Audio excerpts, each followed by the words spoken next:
Hey folks, it's Sarah from sarayip.com, Facebook The Numbers Queen, and Instagram sarayip1111 with my new voice. So I've been offline for a little while recovering. I'm just wanting to do a few lives to get the energy moving again. So first things first, happy new moon in Leo. Um, wow, it's a pretty big energy, isn't it? With the 8-8 Lionsgate, we've got World Cat Day. It's very much about using your voice to hunt down your truth again. Now, I'm wanting to do something different. This is a book review. This is a book that's doing the rounds at the moment. It's called Emotional Female by Dr. Yumiko Kadota. Now, she is a surgeon from Sydney. I don't know her personally, but this book really moved me and I wanted to share it with you. So, it's a brilliant young surgeon's journey through ambition and dedication to exploitation and burnout. Now, this is something I can relate to. I'm actually from the same city as Dr. Kadota, Sydney, New South Wales. I also went to a selective school, also meant to be a doctor, self-confessed workaholic, into music, into yoga, always giving 1,000%. So this is my review of her book, and I hope you enjoy it. So Dr. Kadota exposed the horror working conditions of young doctors in her 2018 blog post. It was called The Ugly Side of Becoming a Surgeon, and you can access all the links. Just have a look at the blog link in the Facebook blurb. So she was very much a driven person, typical Asian, one could say. When I read her book, I had this real sliding doors experience feeling. I also wanted to do medicine. I actually failed one of the interviews. I was never sure why, because actually I knew what they wanted me to say when they said, where do you want to work? They wanted me to say regional Australia, and of course I said, I want to work for Médecins Sans Frontières. I want to work overseas. That was a bit of a bobble. And a few other things like, what are your passions? I probably should have said chess or violin.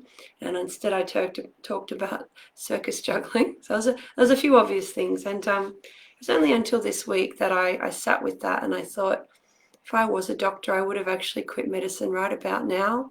With my personality type, just the stresses that are on doctors, they're pretty inhumane. And this is what this book is about.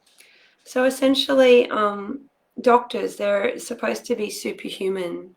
You know, they're supposed to be able to know more about you in a few minutes than you apparently know about yourself, even though you built your own body and have lived with yourself 24/7 for how many years, right?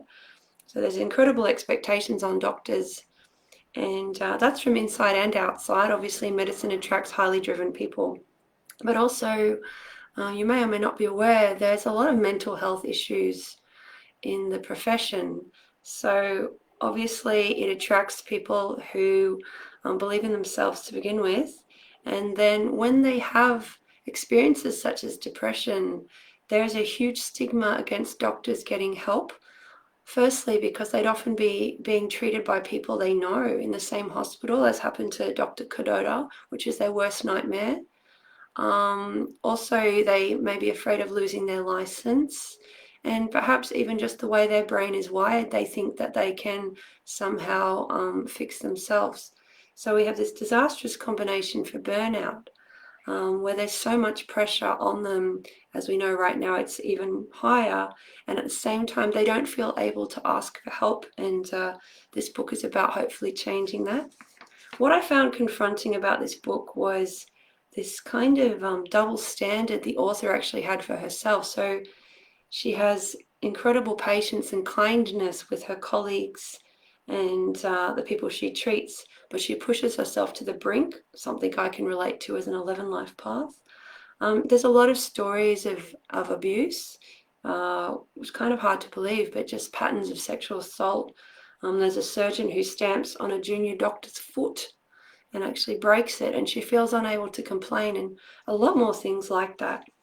So This is actually proven by research that young female doctors, especially if they're not Caucasian, have some of the very highest stress and worry rates, because they are basically constantly fighting every day to be taken seriously.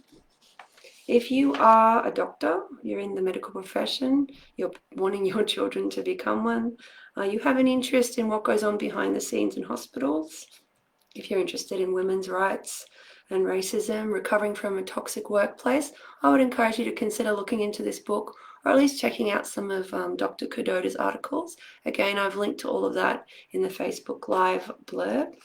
So it's really interesting. She actually retired in her early 30s, so a few years ago, and she's now a fitness instructor and a yoga teacher and author.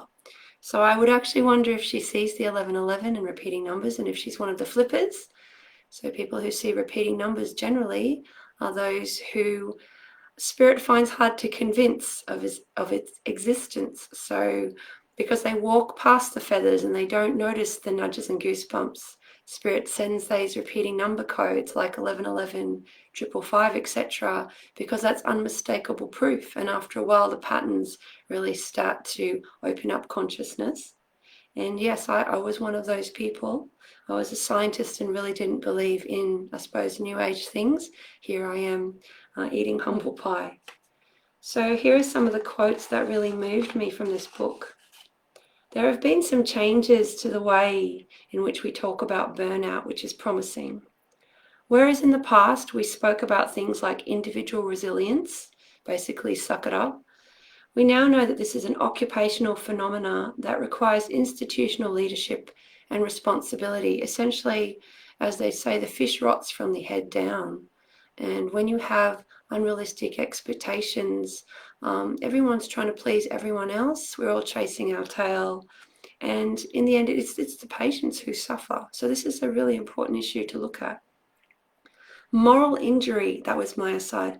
Moral injury has been proposed as a much better term to use to describe what is happening to doctors.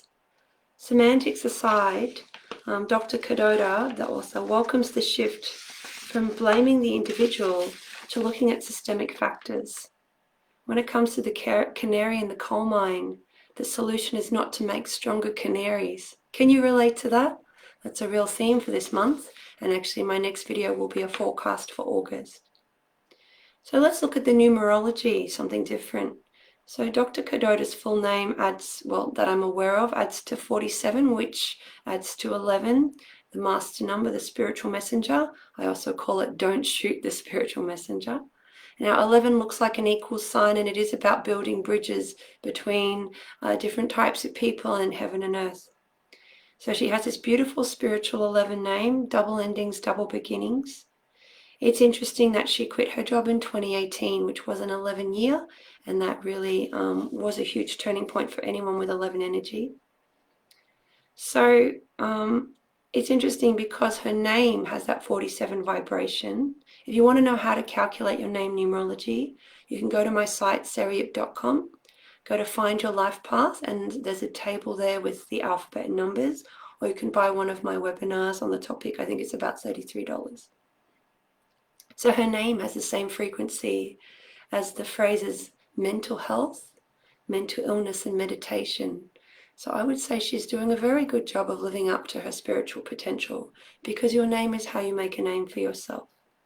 And based on what I just discovered, which is that it was her birthday yesterday on the 8th of the 8th.